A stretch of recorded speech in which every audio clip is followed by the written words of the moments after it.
साथियों, आज हमारा क्रिया का पार्ट नंबर 2 है। देखिए, हमने कल आपको बताया था कि क्रिया होती क्या है। हमने बताया कि मूल धातु में अगर हम नाम प्रत्यय जोड़ देते हैं तो क्रिया का निर्माण हो जाता है। कल हमने आपको ये भी बताया कि क्रिया में देखिए प्रथम प्रश्नार्थक क्रिया होती है और एक द्वितीय प्रश्नार्थक क्रिया होती है। प्रथम प्रश्नार्थक क्रिया वे होती है जिसमें कर्ता स्वयं काम करता है और इसमें आना प्रत्यय लगा होता है, और द्वितीय प्रश्नार्थक क्रिया वो होती है जिसमें कर्ता स्वयं काम न करके किसी दूसरे से काम करने को प्रेरित करता है। द्वितीय प्रश्नार्थक क्रिया होती है उसमें वाना प्रत्यय लगा होता है। हमने आपको ये भी बताया था कि क्रिया जो है कर्म के आधार पर दो भागों में बटी हुई है, एक सकर्मक क्रिया और एक अकर्मक क्रिया। सकर्मक क्रिया वो होती है जिसमें कर्म साथ में होता है, अकर्मक क्रिया वो होती है जिसमें कर्म नहीं होता है। पहचान कैसे करेंगे? जिससे क्या लागे, जैसे वाक्य दिया है, वाक्य में अगर हम क्या लागे क्वेश्चन करते हैं, अगर उत्तर मिल गया तो सकर्मक क्रिया हुई, अगर उत्तर नहीं मिलता है तो अकर्मक क्रिया होती है। हमने ये भी बताया कि क्या कैसे लगाते हैं, जैसे क्या को कब लगाएंगे और कहाँ लगाएंगे आप, तो कर्ता और क्रिया के बीच में, कर्ता और क्रिया के बीच में अगर आप क्या लगा क्वेश्चन करते हैं, अगर आपको उत्तर मिल जाता है तो वो क्या होगी? सकर्मक क्रिया। और वही कर्ता और क्रिया के बीच में अगर आप क्या लगा क्वेश्चन कर रहे हैं, अगर आपको उत्तर नहीं मिलता है तो होगी अकर्मक क्रिया। राइट। आज हम बात करेंगे सकर्मक क्रिया के भेद की। तो सकर्मक क्रिया के दो भेद होते हैं, एक होता है एक कर्मक सकर्मक क्रिया और दूसरा होता है द्विकर्मक सकर्मक क्रिया। ठीक है।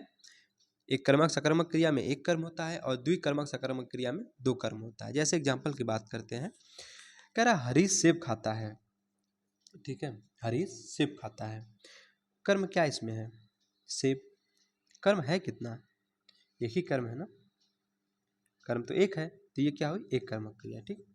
नवीन ने छात्रों को पढ़ाया, एक कर्म है तो एक कर्मक हो गई। अब कहते हैं नवीन ने छात्रों को हिंदी पढ़ाई, तो एक तो छात्र हुए, ठीक है, एक छात्र हो गए और एक हिंदी हुआ। ठीक। पढ़ाई तो क्रिया हो गई, नवीन कर्ता हो गया।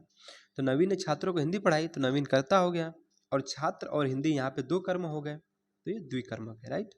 नवीन ने सिद्धि को वचन दिया, एक सिद्धि और एक वचन, दो कर्म हो गए ना, तो द्विकर्मक है।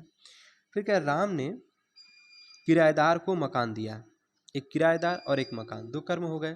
ठीक है, तो द्विकर्मक क्रिया। दुकानदार ने ग्राहक को पुस्तक दी, एक ग्राहक और एक पुस्तक, कितना कर्म हो गया? दो कर्म हो गया। ठीक है, तो ये द्विकर्मक क्रिया है। राइट। देखिए, अगर हम बात करते हैं एग्जाम्पल की, जैसे हमने बताया था दुकानदार ने ग्राहक को पुस्तक दी, ये द्विकर्मक क्रिया है। समझिए कैसे द्विकर्मक है। ग्राहक क्या है? एक सजीव कर्म है। ठीक है। अब पुस्तक क्या है? निर्जीव कर्म है तो कर्म। अब देखिए, सजीव कर्म को हम क्या बोलते हैं? अप्रत्यक्ष कर्म बोलते हैं। ठीक है। और निर्जीव कर्म को प्रत्यक्ष कर्म बोलते हैं। प्रत्यक्ष अप्रत्यक्ष कर्म क्या होता है? इसको गौण कर्म भी कहते हैं। ठीक है। कौन और किसको लगाकर सजीव कर्म ढूंढा जाता है? पूछे सजीव कर्म कैसे ढूंढेंगे हम भाई, कैसे उसमें सजीव कर्म है, कैसे ढूंढेंगे? तो कौन या किसको लगाकर। ठीक है। अगर हम क्वेश्चन करते हैं तो हमें जो उत्तर मिलेगा तो सजीव कर्म के बारे में पता चलता है। अगर हम क्या लगाकर क्वेश्चन करते हैं तो हमें क्या मिलता है? निर्जीव कर्म प्राप्त होता है। ठीक है। तो कौन और किसको लगाकर अगर क्वेश्चन करेंगे तो सजीव कर्म मिलेगा, और क्या लगाकर अगर क्वेश्चन करते हैं तो निर्जीव कर्म प्राप्त होगा। राइट। देखिए, एग्जाम्पल में कह रहा है कि राजा ने गरीब को दान दिया, राजा ने गरीब को दान दिया, तो गरीब, ठीक है, और दान, तो यहाँ क्या हुआ? गरीब के लिए, राजा ने गरीब के लिए दान दिया है। ठीक है। अब कारक हमने बताया था, कर्ता ने कर्म को कारण से संप्रदान के लिए अपदान से अलग कारक बताया था, तो ये किसका? संप्रदान कारक के अंतर्गत आ गया। और दान क्या है? एक कर्म है, तो यहाँ पे क्या हुआ? एक कर्मक सकर्मक क्रिया। ठीक है। दो कर्मक सकर्मक क्रिया नहीं है। क्यों? उसके बारे में भी आगे समझेंगे क्यों नहीं है। देखिए, एक पॉइंट समझिए कि कोई वाक्य जो है ना, किसी वाक्य में 8 कारक हो सकते हैं। कारक कितने होते हैं? 8 होते हैं।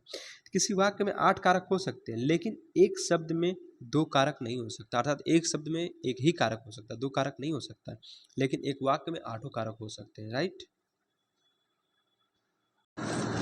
साथियों, हम बात कर लेते हैं संरचना के आधार पर क्रिया के भेद। संरचना के आधार पर क्रिया के भेद। देखिए, संरचना के आधार पर क्रिया के 5 भेद होते हैं।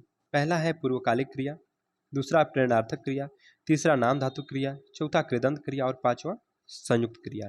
तो संरचना के आधार पर क्रिया कितने भेद? 5 भेद। और कर्म के आधार पर बताया 2 भेद क्रिया के, सकर्मक और अकर्मक। और संरचना के आधार पर 5 भेद, पूर्वकालिक क्रिया, प्रेरणार्थक क्रिया, नाम धातु क्रिया, कृदंत क्रिया और संयुक्त क्रिया। पूर्वकालिक क्रिया क्या होती है?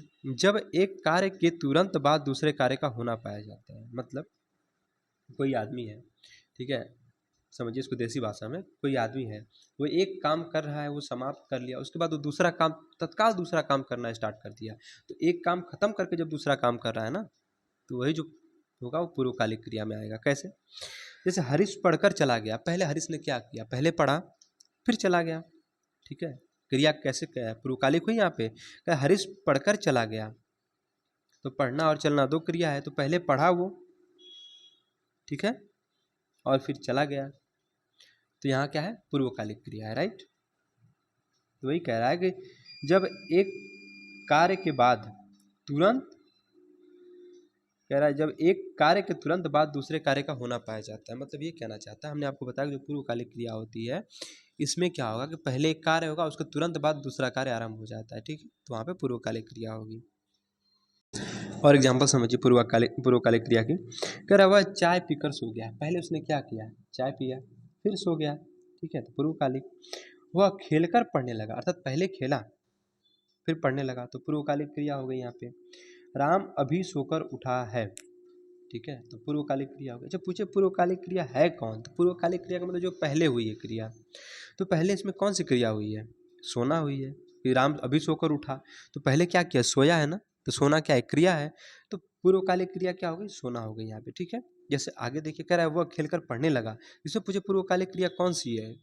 ठीक है, तो भाई पहले तो उसने खेला है, तो पहले क्रिया कौन सी, खेलने वाली हुई, यानी खेलकर, तो हमारी पूर्वकालिक क्रिया हो गई।